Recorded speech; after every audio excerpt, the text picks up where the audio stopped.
All right, welcome to the Contractors Edge. We're here live from Contractors Edge booth, sponsored by our friends at Foundation Rescue Supply. We're here at the 35th annual NFRA Conference, and I'm here with the co-founders of Oblyss, Rachael and Leslie. Thank you guys so much for joining. I know we barely broached the conversation the other day, but you guys are doing something new.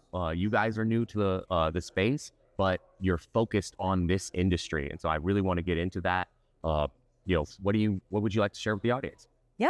So we're the founders of Oblyss. We are the new foundation repair software built specifically for the foundation repair community. I've been coming to these conferences for a while now, just trying to do research on the industry, see where the growth is going and what is really actually needed in the industry, and not just fluff and things that they don't really need to use. Right. So the idea for Oblyss came as one platform, every solution for a contractor to use. And from that, I met Leslie, who has become a pivotal part in this journey with me. And it has been nothing but fun. And this conference is always the most fun every single year whenever we come. Maybe a little too much fun. Right. But we've just built this to help as much as we can in the industry and create a space where you're not having to log into 15 different software or your software stack to run your business, and just have one place to operate your entire business functionally that works and is seamless and all over the place running around. Well, that's one of the the big pain points that I hear when talking to clients on the agency side a lot is it's so much to manage a tech stack these days, that fully supports what you need to run an efficient operation. Yeah. Right? Yeah. The updates, the transitions, the different ways you need these things to communicate to each other. And at one point of failure, your whole tech stack could come down because it's just so fragmented, right? Yeah. So you guys are really trying to solve for that pain point. Yeah. I would say, like you mentioned, tech stacks can be difficult, especially what we're saying. In my experience, I've been software developing for 25 years. So I built from scratch. I bolted on systems, and bolt-on systems are normally they have multiple points of failure. And that's what we're seeing in some of the products that are out there, that they do just a little bit, but they don't really handle and address some of the issues. And so for us and me as a technologist, I tell people I like to solve business problems. So yeah. I said, this is not about the tech stack. I said, don't even worry about that. Tell me what the problems are. And when someone says, we talk to a scheduler and I have to open up 3 Google calendars to schedule this, and then I got to cut and paste this, and I got to drag this, then I got to log out or log into another system, another system. So that's been the central theme that we've been hearing up here, is that all these disparate systems for lead engagement. I think in the class that we brought up in our class, AI and CRM, we talked about an interesting use case of using AI voice receptionists. Right. And one of the gentlemen, he said, well, why would I use that? And I can go hire people to do that. And I'm like, yes, you can if that's your business model. Right. I said, but I'm just telling you, there's an old statement, I eat my own dog food. So I'm telling you what has worked for me. And what happened was I had a staff of 75 people. AI comes along. I start to trim it down. Now you get a tight 15 solid people because I'm a developer. You don't need to have all these additional resources. And I told the guy, I said, look, let's just talk pure business. If your margins, if your operating costs start to exceed your revenue and your revenue is stagnant, what are you going to do to increase your profit margin? I said, you got to reduce your operating costs. Absolutely. And I said, if AI allows you to reduce your OpEx, even if the market is stagnant, I said, why would you do that?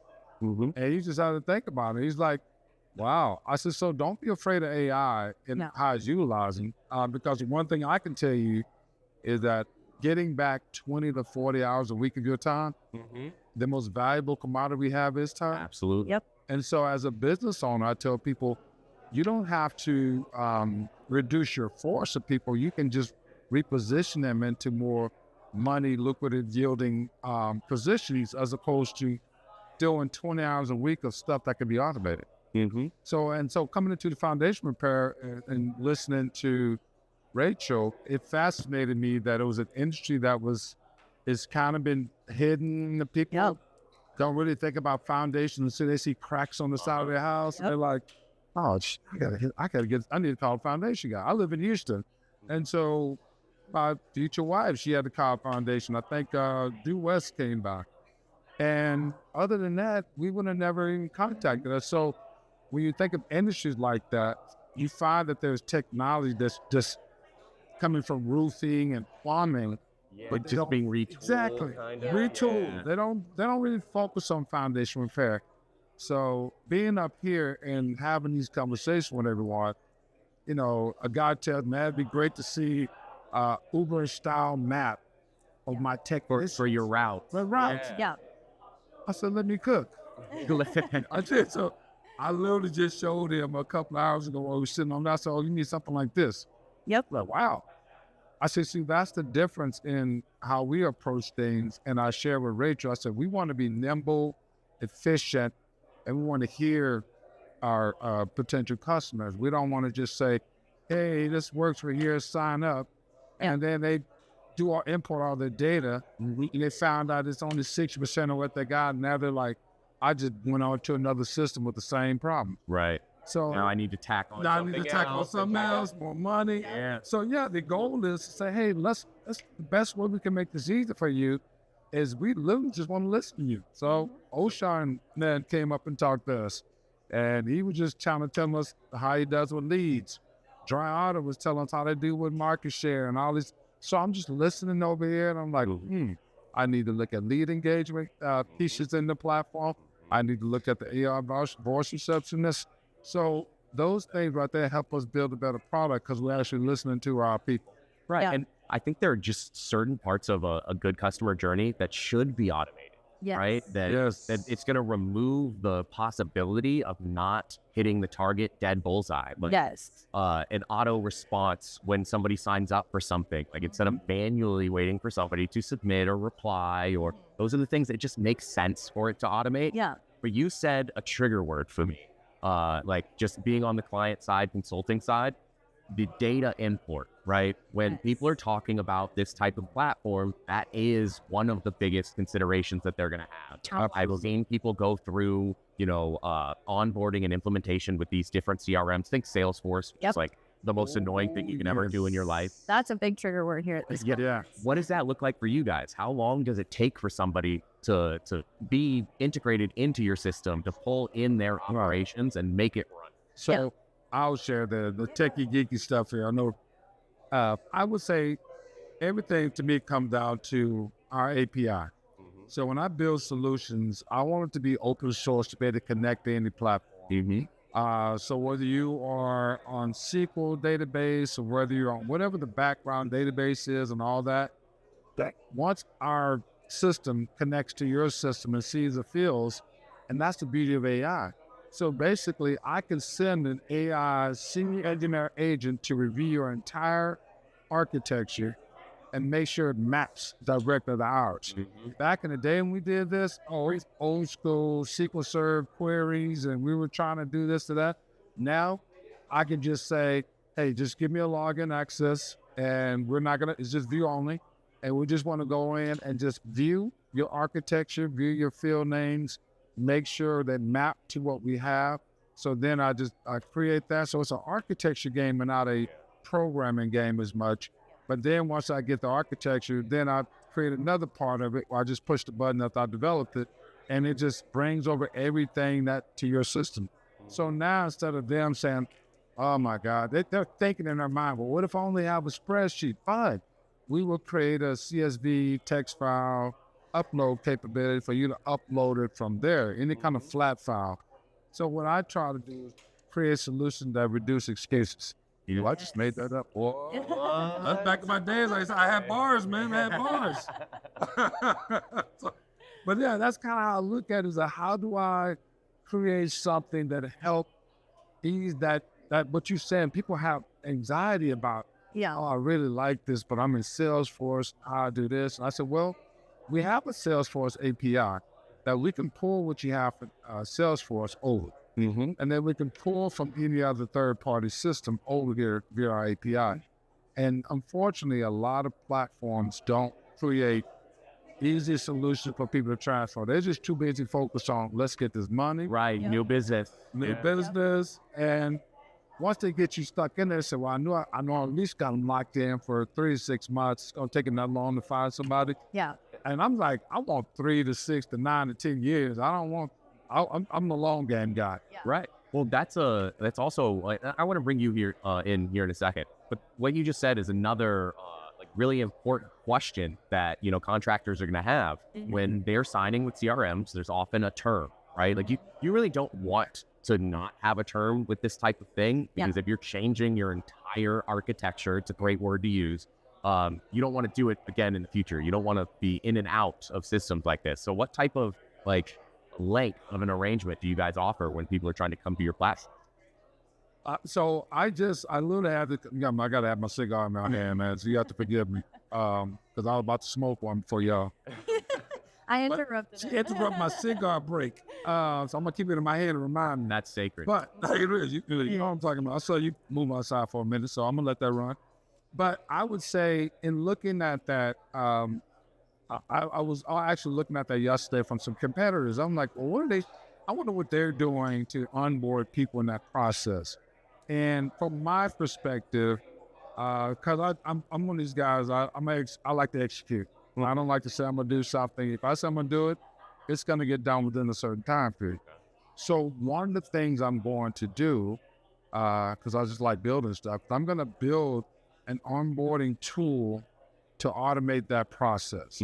So instead of me manually running code, manually pulling stuff over, part of what I mentioned earlier, that onboarding senior engineer is going to do a view-only look at your entire architecture. It's going to see your data.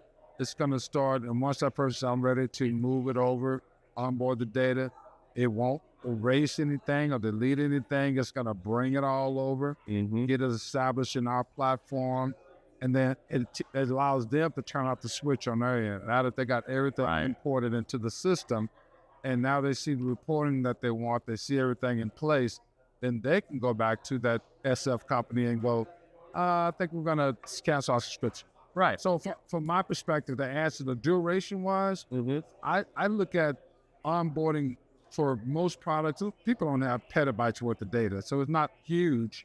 Sometimes it's just disjointed data. And so I say, okay, well, we have some in Salesforce, but we also have some over here that we created on our own. And so now it's like, okay, I got to pull in all that data from these disparate systems that they may have on sea. So, for me, it's like, give me about a week at the most. Yeah. Wow. He works fast. And that's being like super generous, because with the platform, you run that onboarding tool, you're able to pull in all that data and information source by source. Typically, if you do it right, you can knock that out in 48 hours. But I said, give me a week. Okay. Yeah. So you can over-deliver. Yes. All right. Now, There you go. so I want to tee you up. What would you like to share with the audience? Yeah. I mean, when it comes to this platform, we're really creating it for this industry. So if anybody has any questions or any kind of tips or what they want in this platform, they tell us. We don't have a 1-800 number to call. You call us or you email us.